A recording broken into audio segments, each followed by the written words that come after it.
One thing I know from all my years of teaching crafts is that there are some type of students who like to know the why behind everything. If you're that type of student, this may be the video for you. In this video, I'm going to teach you everything you ever wanted to know, and probably even some things you never even thought you didn't know about crochet hooks. Let's start with the first thing, which is materials. There are several types of materials that are pretty common for crochet hooks. Metal is usually the most affordable option, and one of the benefits of metal besides its affordability is that it's available in a really broad range of sizes, and usually metal hooks come with a few different types of shape. One shape is called a tapered hook.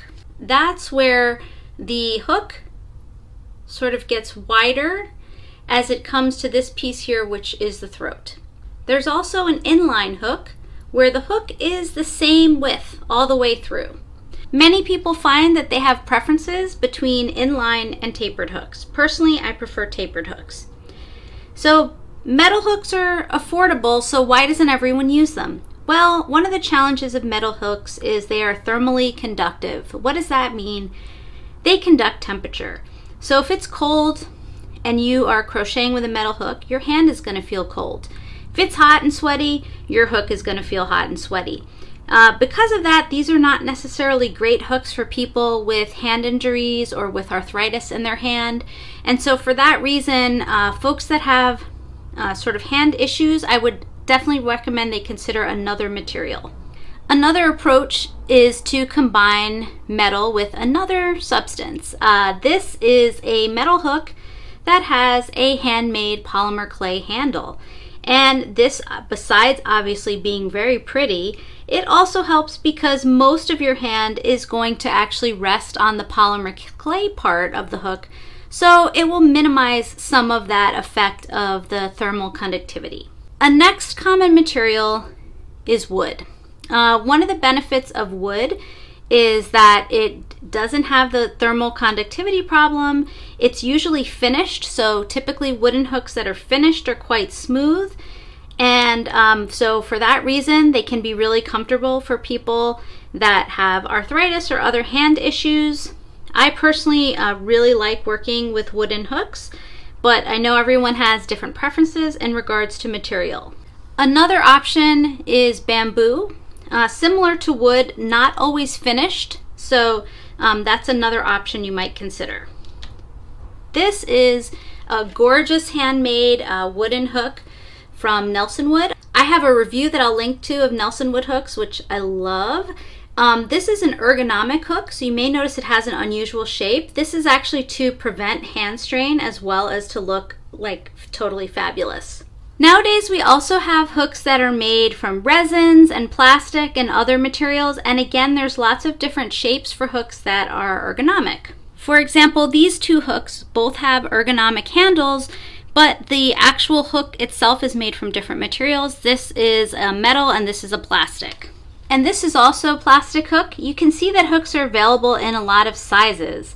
The size of the hook refers to the circumference of the hook, not including this piece, which is called a thumb rest. The thumb rest is typically the part of the hook where there may be an indent like this, right here. There may actually be a wider piece like here or like here.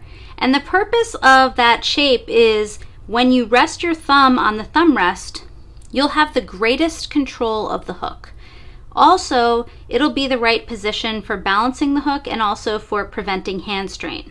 Some hooks like this one don't have a visible thumb rest, but as you glide your finger across it, you can feel that it's a little bit narrower in this space. All the hooks that I just showed you can be used for standard crochet. I want to show you some specialized hooks for other types of projects. These three hooks are all used for Tunisian crochet.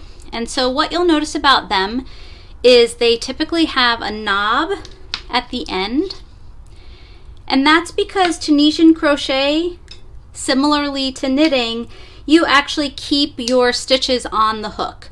And so they need to not slip off the hook, and that's why there's a little knob at the end.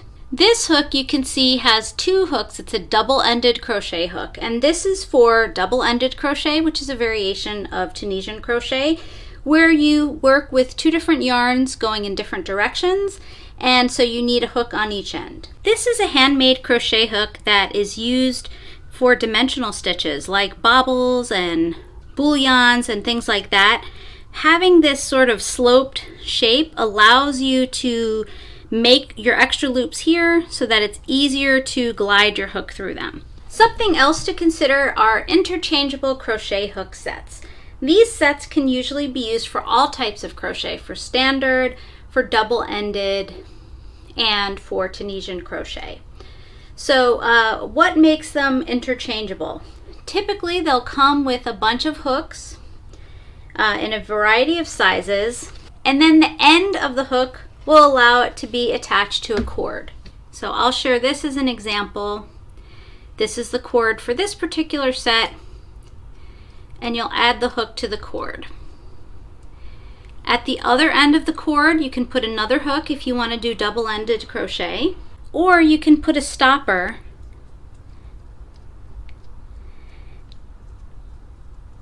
for standard or Tunisian crochet.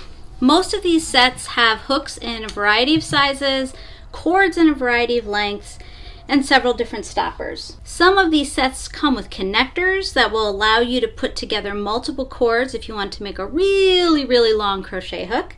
And some come with a key, which you can insert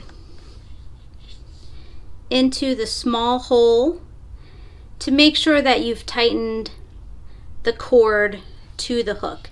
And that just prevents you from getting snags in that join. If it's loose, the yarn will snag there. For this particular project, I used a G hook, and again, the G is also known as a 4mm or 4.25mm hook, number 6 in the US. And the letters and the numbers all refer to the circumference of the hook, not the length. I hope this has been helpful to walk you through different materials and through different hook types that you might want to check out.